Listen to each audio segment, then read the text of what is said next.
Rocío, mucho gusto de recibirla aquí en el programa Reto Siglo XXI para hablar de lo más importante que hay para mí, que es el mejoramiento de la educación, la transformación de la educación, la calidad de la educación, ver los problemas estructurales de la educación pública, ¿verdad? Del Ministerio de Educación Pública, que ese es el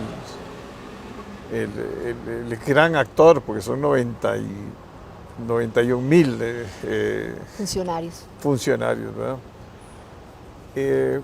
Cuando uno ve la estructura que tiene el ministerio con 1.200.000 estudiantes, que prácticamente esa población va a ir decreciendo poco a poco, porque el crecimiento de los baby boomers y todo eso ya se acabó, o sea, ya los muchachos tienen ya menos hijos y eso no es. Sin embargo, el ministerio triplicó el número de funcionarios, tenía 91,000 funcionarios. Es la institución más grande de Centroamérica, con 3 viceministros, 15 altas direcciones, 27 direcciones regionales, 200 circuitos. O sea, es muy complejo administrar eso, muy difícil. O sea, hay que establecer grandes alianzas para poder manejar una institución tan grande, tan compleja, con tantos actores, digamos, con muchos grandes problemas sociales, con problemas de infraestructura, con un presupuesto que es el más importante de todo el presupuesto nacional, y con problemas de violencia, con problemas de las drogas, con los problemas sociales, en fin, son muchos los problemas que tenemos ahí. 3 sindicatos muy grandes, ANDE, APSE y el SEC. Usted fue directora de la Contraloría de los Derechos Estudiantiles y viceministra administrativa y presidente de la Comisión de la UNESCO. Entonces, usted es una persona autorizada para hablar de qué hacer para poder salir de este impasse, porque es como una... a mí me preocupa, por ejemplo, el gobierno anterior tuvo 3 ministros, ¿verdad? En un periodo tan corto. El Consejo Superior de Educación tiene una estructura también complicada, o sea, cómo redireccionar, cómo lograr que no se siga dando ese gap entre la educación pública y la educación privada. Una educación en un lado que ofrece una calidad relativa. Los profesores, contrario a lo que uno cree, en la educación privada ganan igual o menos que en la educación pública. Así es. Claro, no hay sindicatos, hay más gobernabilidad. Bueno, pero usted es la invitada. Hable. Bueno, muchísimas gracias. Y hable del 9999. De la ley 9999, que es un boom en estos momentos. Sí, el panorama que usted lo da muy claro, ¿verdad? Es una institución grandísima con una serie de complicaciones y es una institución que está obsoleta y oxidada. Cuando nosotros leemos y estudiamos, hace muchos años, yo le decía ahora a don Rafael, y yo entré en el 98 a trabajar en el Ministerio de Educación Pública, en 1998, y yo me la encontré así, oxidada. Yo venía de la educación privada, entonces fue un choque muy grande, pero sin embargo uno siempre pensó, bueno, aquí es un reto y aquí tenemos que saber qué es lo que tenemos que hacer. Lo primero que hay que hacer ahí es no entrar en conflicto con los funcionarios. No. ¿Verdad? Tenemos que hacer alianzas, como usted lo dice, hacer alianzas para que empiecen las cosas a funcionar. Y otra cosa importante, y que yo lo digo y siempre lo he dicho y lo seguiré diciendo, que las personas que llegan a la cabeza del Ministerio de Educación Pública tienen que ser personas que conozcan el ministerio y que sepan qué es lo que hay que hacer, pero no con esa visión de que voy a trabajar con este grupito nada más, sino que es una institución con la que hay que trabajar con todos, porque como bien usted lo sistematizó ahí en lo que es la estructura, tenemos 15 direcciones, ¿verdad? que son las que manejan toda la estructura del ministerio como tal. Y son de confianza. Son puestos de confianza. Excepto uno, creo. Sí, solamente uno que es el de recursos humanos. Y luego está... que es el más importante. Sí, es el más importante, es uno de los más importantes. Todos son importantes porque está curricular, que es el que está con todo lo que es el planeamiento y todo lo que es la parte académica, todo lo que tiene que hacer los programas de estudio. Es la que tiene que velar de que los programas de estudio estén de acuerdo. Actualizándose y que no solo actualizándose, sino que estén de acuerdo a las etapas del desarrollo que llevan los niños y los jóvenes. Porque estos programas de estudio, ahora que yo estaba como viceministra académica, eso es lo que quería empezar a revisar, que los programas de estudios tengan lo que necesita cada niño de acuerdo a su edad. Nosotros sabemos, digamos, yo soy psicóloga desarrollista, ¿verdad? Entonces yo sé muy bien que cada niño, qué es lo que necesita cada niño de 0 a 1 año, de 2 a 3 años, de 4 a 5, y cuando está en primaria, cuando está en secundaria, cuando hablamos de todos los problemas, porque aquí todo esto, yo le voy a hablar así en términos generales, ¿verdad? Cuando hablamos de los problemas de violencia, entramos en una situación de que los docentes, los profesores de secundaria, los directores, los supervisores, todos los demás, no conocen las etapas de desarrollo que pasan nuestros niños y nuestros jóvenes, no saben cuál es la etapa de la adolescencia. Que la etapa de la adolescencia es una etapa que es complicada por los cambios físicos, psicológicos, aunados a la problemática familiar que tenemos hoy en día, la problemática social que hoy tenemos. Entonces tenemos jóvenes y niños que son totalmente diferentes a los años anteriores. No podemos pensar que vamos a volver a esos otros años, porque en estos momentos vivimos una situación totalmente diferente. Entonces la educación tiene que ir cambiando de acuerdo a lo que esté cambiando la sociedad, pero en positivo, ¿verdad? Cambiando en positivo, y tenemos que reforzar, qué son las cosas que tenemos que reforzar. No solo es la parte de estudios sociales, que es muy importante, no es solo la parte de matemáticas, sino que también tenemos que trabajar con todo lo que es la parte socioemocional de las personas menores de edad, que eso es lo que se ha dejado de lado y que lo podemos trabajar en matemáticas, lo podemos trabajar en estudios sociales, pero nos da pereza o no lo sabemos hacer. Cuando yo veo la situación que se presentó ayer en esa aula del estudiante que se pelea con el profesor, ¿verdad? Y que se tratan mal, yo digo, bueno, aquí, y como yo le digo, el adulto es usted tiene que saber manejar el ambiente de su clase. Si usted no sabe manejar y usted deja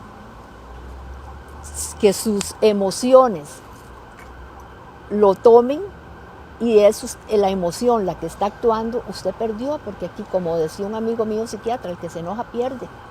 Y ahí quien se enojó perdió, porque ahí el que va a salir perjudicado es el profesor, porque me imagino yo que ya lo mandaron a disciplinario, porque él no manejó la situación como la tenía que manejar como un adulto en un ambiente de clase donde están los otros 20 muchachos y muchachas oyendo todas las cosas que usted está diciendo, porque el otro es una persona menor de edad. Y tenemos que saber que nosotros somos los que tenemos que tener ese dominio y del conocimiento. ¿Que le dijo la palabrota? Bueno, sí, eso es una falta de respeto y hay que controlarlo y hay que reprenderlo. Pero hay formas de reprenderlo. Entonces, también aquí vemos lo que es la formación, y aquí yo me meto en escalas, ¿verdad? Lo que es la formación docente. estamos fallando las universidades en lo que es la formación docente. Si vemos los programas de estudio de las universidades, están obsoletos. Son programas de estudios que están hechos para darse en una pizarra. Falta toda esa parte de la motivación, y en estos momentos los jóvenes tienen sus computadoras, tienen sus teléfonos celulares, sus iPads, y todos ellos manejan toda esa parte, y el conocimiento lo pueden tener de ahí, aunque no sea un conocimiento muy bueno porque no le hemos enseñado a saber utilizar todos los instrumentos, ¿verdad? Entonces, y el profesor no está preparado para eso. ¿Y siguen con tiza todavía? Montones se consiguen con tiza, montones de instituciones, casi todas. No hay apoyo audiovisual, ¿no? Muy poco. Tenemos unas grandes falencias en cuanto a todo lo que es la parte. Es un desastre, infraestructura es un desastre, bien lo sabemos, y ahora lo hemos visto cómo se nos ha venido todo abajo con estas inundaciones y todo. Yo sé que son desastres naturales, pero ya estaba de antes eso. Pero además, a mí me ha impresionado mucho, primero, que ya no hay jardines, o sea, ya no hay áreas de recreo, no hay áreas para jugar fútbol o básquet o para deportes no hay tampoco clases de música y de arte. O sea, me parece a mí que la metodología es una metodología como muy estructurada, academicista, academicista, y ahora es la innovación. Exacto. A los niños bueno, yo digo, el nieto mío que tiene 2 años, ahí lo ponen a hacer un montón de cosas. O sea, él comienza a crear, comienza a tocar instrumentos, la sensibilidad y todo lo que es la parte fina de los muchachos. Y además comienza a aprender idiomas. Aquí el Ministerio de Educación Pública, muy pocos profesores manejan el inglés. Muy pocos. La verdad es esa, y lo que se requiere es inglés para poder luchar. Y no poner, bueno, a mí me tocó inglés y francés, pero no hay profesores, o sea, no hay calificación de buenos profesores. No hay formación. No hay formación. Las universidades, ¿quiénes forman a los educadores? Sí, las universidades. Y nosotros ya yo no, pero el Ministerio de Educación Pública es el patrono, es el que al que le llegan por medio de un servicio civil, ¿verdad? Que está y exámenes también parametrizados y que no tienen nada que ver con... Pero es que los docentes no hacen exámenes parametrizados. Lo único que sabe qué es lo que pasa. Con los docentes lo único es que se califican cuántos cursos llevan, los títulos que tengan. No, y los títulos no dicen mucho. Exacto. Usted, como decía mi papá, ese va con el título debajo del brazo. Claro. Tiene el sobaco ilustrado, como decía él. Y después entran en sindicatos y hay inamovilidad. Exacto. Y bueno, y todos los problemas que tenemos. Es que el problema es la gobernabilidad, primero, muy mal. Los directores no existen prácticamente en las escuelas. De las instituciones que valen la pena y las instituciones que uno visita y uno ve que uno dice, pero ¿qué es esta institución tan hermosa? Pero es que tiene un director que está dedicado a eso, y no es esos directores que están deseando que me pasen de una escuela o de un colegio a otro para ir yo aumentando mi salario, porque usted sabe muy bien que eso es otra cosa que se da aquí, dependiendo de las categorías de las escuelas, así va a ser mi salario. Pero entonces aquí también lo que se perdió enormemente es la vocación. Para ser educador hay que tener vocación. Yo por eso no estoy de acuerdo con esta nueva terminología que se le da a los maestros y a los profesores, que son trabajadores de la educación. Para mí eso vino a quitarle toda la mística, porque usted tiene que tener esa mística y saber que esa población que usted tiene es la población más importante, que usted es un modelo para toda esa población. Es el cerebro de la educación. Exacto. Imagínense que en Estonia, en todos estos países bálticos, europeos básicamente, de la educación, al que mejor le pagan, al más calificado, puede aspirar a llegar a ser profesor. Aquí la nota más sencilla para ingresar a la Universidad de Costa Rica posiblemente es para el Ministerio de Educación, para la carrera de educación. Cuando debiera ser la más compleja, los mejores calificados, la gente con una debería gran... hacérsele un examen psicológico para saber cuál es también la parte emocional. Y cuáles son también las situaciones, porque aquí caemos también a la ley 9999 para llegarle ahí, porque muchos se meten en educación porque saben que ahí tienen, como decir, el zorro llegó al corral, ¿verdad? Así es, porque encuentran que ahí está la población, porque son la población más vulnerable, porque son los jóvenes en un proceso de formación, los niños en un proceso de formación, y que usted los puede engañar con cualquier cosa, porque usted es una figura de autoridad para ellos. Entonces, cuando a mí me dicen es que la ley 999 que nos está atando de manos y ahora nosotros no podemos... No, si usted mantiene su distancia, y no es que usted no pueda saludar a un estudiante, no es que usted no pueda hacer absolutamente nada, usted tiene que mantener su posición como adulto y como su profesor a esa relación de amistad, de que usted no es amigo de su hijo, ni de su adolescente o de su estudiante. Eso no es cierto. Ya esa época en que nos vamos a tomar un trago juntos, que eso se daba muchísimo antes, eso no, eso es prohibido y usted está... Hay ciertos límites. Hay ciertos límites. Entonces, cuando nosotros vemos ese tipo de situaciones, y se lo digo porque nosotros estamos, es que se me olvida que yo ya estoy pensionada. Entonces, yo siempre todavía sigo pensando que estoy en el Ministerio de Educación Pública. Siempre lo tengo, ¿verdad?, en mi corazón, y es algo que... fueron muchos años. Muchos años, ¿verdad? Yo siempre lo he dicho, yo me voy del MEP, pero la educación y niñez y adolescencia y los derechos no se van conmigo, ¿verdad? Yo seguiré en esto.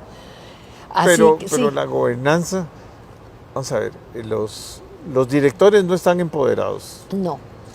Es totalmente, no tienen esa posibilidad de mover personal, de sancionar personal, de organizar, porque es como un gerente, tiene que tener... No, sí puede eso, sí puede organizar su personal. Lo que no puede es, porque ni el ministerio puede, porque ni las oficinas centrales, ¿verdad? Cuando hablo de ministerio, porque no quiero caer también en eso de que dicen ministerio, son allá, porque todos somos ministerio. Lo que nos manda el servicio civil cuando se mandan las ternas es lo que va a las instituciones. Nosotros no tenemos la posibilidad de escoger, en el mercado. Pero sí podemos, los directores pueden organizar su personal, organizar sus horarios y gobernar y poner la autoridad, porque él tiene la potestad que le da la ley como tal. Pero ¿cuántos directores hay en las 4,000 y pico de colegios o escuelas con esas características? No, muy pocos. Porque además dice, aquí mejor tranquilo, no hago olas. Exacto. Y me voy y me van a pensionar y ya. Exacto, no voy a meterme en problemas. No me voy a meter en ningún problema. Empezamos con lo que son las calificaciones. Las calificaciones a los docentes, que lo tiene que poner el director. Si usted es el jefe inmediato, usted tiene que calificar y decir, todo el mundo tiene 100, excelente, todo el mundo tiene excelente. Y después llegan y el director llega y se queja del funcionario. Y entonces yo le pregunto, ¿cuántas llamadas de atención le hizo? Bueno, llamadas de atención verbal, por escrito, ¿le abrió algún expediente disciplinario? No. Entonces, ¿cómo vamos a poder actuar en estos casos? ¿Verdad? Dice, eso pasa cuando no hay autoridad y no hay un consejo, digamos. Primero, debiera haber un consejo fuerte que vea la educación en cada colegio, en cada escuela, en cada centro de educación, bien estructurado. No que sean algunos amigotes ahí políticos de las municipalidades o de los que escogen ahí. Ahí deberían estar las fuerzas vivas de la sociedad. Debiera ser como una junta directiva de cualquier institución. Usted va a un colegio privado y hay una junta directiva, hay un tesorero, hay un fiscal, hay un secretario, ahí se ve el presupuesto, se ve todo, se analiza el rendimiento académico, se prepara para los grandes exámenes que hay y para que los alumnos que salgan con la calidad que se requiere, ¿verdad? Pero eso no se ve, o sea, yo siempre pongo un ejemplo ahí de que un colegio, y varios colegios así ahí, manejados por cooperativas, es que todos los alumnos saben inglés, que todos los alumnos salieron, entraron a todas las universidades públicas, que no ese es el caso, que sacan buenas notas en las pruebas PISA, en fin, ¿qué es la gran diferencia? ¿Verdad? Y cuando uno ve ese problema, y además por otro lado tenés ahí a esa junta de gobierno que se monta, que es la Junta de Educación. ¿La Junta de Educación? Es que maneja mucha plata también, pero no hay ninguna responsabilidad porque ellos no son funcionarios públicos tampoco. Entonces, ¿qué pasa con los buses, con la alimentación, con los problemas disciplinarios, con los problemas de infraestructura, con toda la tecnología que se requiere? Y nada, está como... Y las maestras y los profesores se quejan mucho de la cantidad de papeles que le pide las oficinas centrales. Las oficinas centrales. Entonces, una gran parte de eso, de su ¿cómo se llama? De sus horas de trabajo es para llenar papeles y papeles que al final nadie le interesa, porque nadie le está poniendo atención cuando vivimos en la época de que todo es digital. Mira qué interesante eso que usted dice, ¿verdad? Porque bueno, siempre se van a quejar porque ahora que se les ha venido, se puso un sistema, bueno, que nació con lo de la pandemia porque no existía y la Contraloría dijo, el ministerio tiene que tener un registro de las notas de los estudiantes, tiene que tenerlo. Entonces ahí armaron un sistema ahí que no era lo mejor, pero se armó. Y los docentes tenían que introducir tecnológicamente, ¿verdad? Las notas ahí, nada más de poner y hacer. Usted no se imagina lo que ha sido eso. Ellos quieren volver a los papeles. Entonces uno dice, bueno, ¿qué es lo que pasa? ¿Qué es lo que pasa? Un problema cultural, sí. Un problema de liderazgo, un problema de autoridad, un problema de falta de innovación, de compromiso. Y por otro lado, un buen director debiera escoger a su gente, ¿verdad? Sí. Y tener derecho a decir, me lo cambian porque no me interesa. Yo tengo problema con, no sé, matemáticas, no está dando el rendimiento, cámbiamelo. Y entonces ahí le dicen, no, mire, perdóneme, pero usted no puede tomar esas decisiones. Eso es muy doloroso y ahí es... Y ahí es donde uno dice, bueno, entonces el profesor de matemáticas que no sirve, ahí se queda. Sí, y se pensiona. Y no me importa. Y no me importa. Porque yo no... que no salió mal en las nada. pruebas PISA y que salió mal o sea, pero no puede ser que muchachos en 6º grado, muchos ya no saben escribir o hacer o leer, no saben leer, porque ya la gente ya no lee libros. No, ya no leen. Leen y no entienden. Eso es otra de las cosas peores, que le ponen a leer y leen cacareado, ¿verdad? Como decía mi maestra, pero no entienden lo que están leyendo. No entienden lo que leen. Eso es otra de las cosas, y eso se ve el problema en la... Pero no hay ni biblioteca, perdónenme. No, sí hay biblioteca, lo que pasa es que no las utilizan y están obsoletas. Están obsoletas, y la parte del ministerio tiene todo un departamento de bibliotecas escolares. Sí.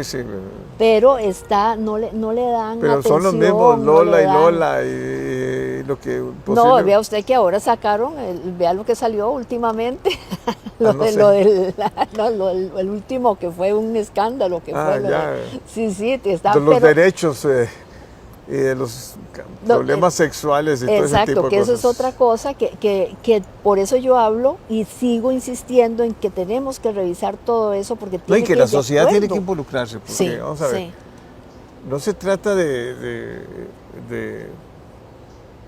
ir en contra de muchos valores ahora universales, sí, sí, impuestos por la UNESCO, no sé, por las instituciones y los problemas los organismos de internacionales. organismos internacionales. Yo creo que hay ciertos valores que hay que unir, ¿verdad? Yo me imagino que ya religión no dan y todo ese tipo de cosas. Cuando la educación cívica, que es muy importante, la formación de los muchachos en las nuevas tecnologías, todas las herramientas que requieren, la conectividad. O sea, no es posible que primero compraron computadoras y todas las computadoras salieron más caras que lo que ir a comprarle uno ahí a cualquier almacén, ¿verdad? Impresionante. Y después no los han repartido. Ahora dicen que se las llevan no se pueden llevar los muchachos para las casas, las computadoras. En fin, es un caos. Y ahí es la gobernanza, como dice usted, la gobernanza desde la cabeza. ¿Por qué? Porque si las políticas, el político de turno tiene que saber que está al mando de una institución que es básica para la sociedad. Y si nosotros queremos hacer un cambio en nuestra sociedad, que esta Costa Rica que se quedó estancada, ¿verdad? Que se quedó estancada, y si le queremos dar que siga esos pasos, debemos de cambiar esa visión política. No tenemos que tener esas políticas de 4 años. Tenemos que tener una política con visión a unos 10 años. Sí, sí, sí. 10 años. Como digamos, yo siempre miro la política que hizo Dorian, la política hacia el siglo XXI. O sea, que después no la desarrollaron, pero fue una política que se hizo y que iba con una visión hacia largo plazo, pero que no la supieron manejar a lo interno, no se supo, digamos, por el tiempo, porque yo siento que 4 años bueno, es muy poco. Cuando tenés suerte, 4 años. 4 años cuando se tiene suerte, porque ¿verdad? si vienen y cambian el ministro y otra vez cambian el ministro, entonces ahí uno ve la estabilidad que tiene un colegio privado, donde de verdad es importante y ganan igual. O menos. Tienen más obligaciones. Sí, claro. Tienen más sacrificio, pero están renovándose continuamente, tecnológicamente, están yendo realmente a capacitarse. No es para hacer esas semanas de vacaciones que hacen en los famosos congresos que no. No, pero es que el congreso, digamos, es los sindicatos, pero que ellos ahí no se capacitan, ¿verdad? Ahí van a otra cosa. Pero el Ministerio de Educación Pública debería de tener, para eso está el IDP, para eso se creó el IDP, el Instituto de Desarrollo Profesional, el Ladislao Gámez, el que se conocía como el SENADI. Era para la capacitación docente. Ahora, bueno, se podrían armar esas capacitaciones por medio, todo lo que es la parte virtual. Sí, claro. Se podría trabajar así, con los profesores, pero falta un poquito más de visión futurista y una visión que dé, no futurista, mentira, de visión de lo que estamos viviendo en estos momentos. Con el apagón, que no es un apagón, es una tragedia. Es una tragedia. Es una tragedia cuya factura la vamos a pagar. Muy cara nosotros. Muy cara, porque los problemas sociales se están ampliando fuertemente y es la educación. Yo le hablo aquí ahora con base a eso, entremos a lo que es la violencia. Entonces, lo que es la violencia que se está viviendo, no solo en las instituciones educativas, porque no es digamos, solo del sistema educativo, es una violencia social que vivimos en general. ¿Por qué? La educación, yo sé que tiene un punto importantísimo y principal, que es mantener a los estudiantes dentro del sistema educativo, dentro de las clases, motivándolos. El profesor tiene que motivarlo y no decir, ay, ese chiquillo no sirve para nada, que se vaya, es mejor que se vaya, lléveselo. Como le dicen, en el primer trimestre teníamos nosotros profesores que le decían a la mamá, mejor se lo lleva porque su hijo va a perder el año, el primer trimestre.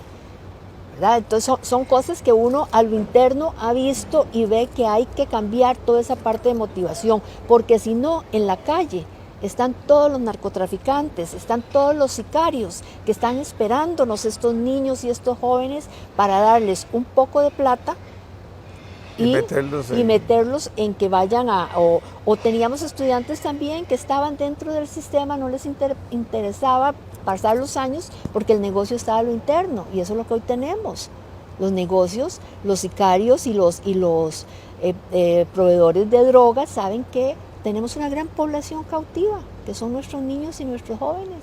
Entonces tienen ahí metidas personas, jóvenes también, que son víctimas de ellos y que están haciendo víctimas a un montón de estudiantes y de niños y de familias, porque les están vendiendo la droga. Vemos el montón de muertes, cómo estamos perdiendo un montón de jóvenes. Eso es una problemática muy grande. Y don Jorge, otra cosa que hay que poner cuidado es a la salud mental en términos generales de toda la población costarricense. La violencia que vivimos, la violencia que se vive en los hogares, los jóvenes llegan también a reproducir esa violencia dentro de las aulas, ¿verdad? Y esa desvalorización que los padres de familia le han dado al educador, los jóvenes llegan y por eso le faltan al respeto, porque a mi papá y mi mamá dicen que usted no sirve para nada, que usted es un patán, que usted es esto y lo otro. Entonces ahí los jóvenes se empoderan porque las familias, antes había un respeto hacia los educadores, que también hay que ganárselo, ¿verdad? Yo también eso lo sé, pero yo también defiendo que hay una gran cantidad de educadores buenos. Pues, tiempos antes era muy distinto. Las maestras tenían un contacto con los padres de familia muy, muy cercano. Las maestras hasta le daban clases a uno en sus casas de habitación, porque no todos éramos, digamos, como muy buenos, ¿verdad? Y realmente había un apoyo, o sea, la gente tenía, y tampoco es que la población en proporción, eran las mismas 25 alumnos o 20 alumnos, pero era la mística de la educación, casi todos eran graduados de la normal superior. Sí. Y ahí no había servicio civil, y las universidades para mí tienen que exigir alta calidad. Claro. O sea, es como cuando uno va a graduar un médico o cuando va a graduar un ingeniero que tiene mucha responsabilidad. Claro. Igual un abogado, todos los profesionales tienen que tener una calificación y hacerla periódica. O sea, no, porque uno, si no se está mejorando en un proceso tan rápido como el que estamos viviendo de la educación, donde se exigen cada vez más cosas para poder trabajar, porque ya no es solo un inglés, sino que tienes que aprender otras habilidades blandas y tenés que tener una gran capacidad para trabajar. Bueno. Yo creo que ahí tendremos ocasión para volver a conversar. Hay mucho, me encanta poder conversar de educación porque, bueno, primero esa es mi digamos, la meta de este programa en gran parte es transformar la educación de este país. Y los empresarios y la sociedad tienen que preocuparse porque ese es la gran debilidad nuestra. O sea, estamos hablando de traer inversión extranjera, pero si no hay gente capacitada y gente preparada, y si queremos bajar la violencia, pero si no hay una buena educación, o si la gente es expulsada prácticamente del sistema educativo, porque dice uno, qué pereza estar estudiando, esto no me interesa. Y afuera gano más. Afuera gano más. Gano más, ¿verdad? Entonces sí, hay que luchar y me parece excelente, don Jorge, y ojalá que esto siga y que llegue a muchísimos lugares y muchísimos oídos de los empresarios, de toda la empresa privada, que sepan que la educación es lo que mueve a un país y nosotros, Costa Rica, el triunfo. Es el activo más importante. Exacto. Y nuestros niños y nuestros jóvenes son también la parte más importante. Yo acuñé una frase que se llama que tenemos que aplicar nuestra paternidad social, tenemos que cuidar a nuestros niños y nuestros jóvenes porque nos pertenecen a todos somos responsables de ellos y la educación en gran parte, ¿verdad? Tenemos que saber que nos corresponde velar y que tengamos una sociedad y unos niños y unos jóvenes educados. Bueno, encantado de saludarte. Igualmente, muchas gracias, muy amable.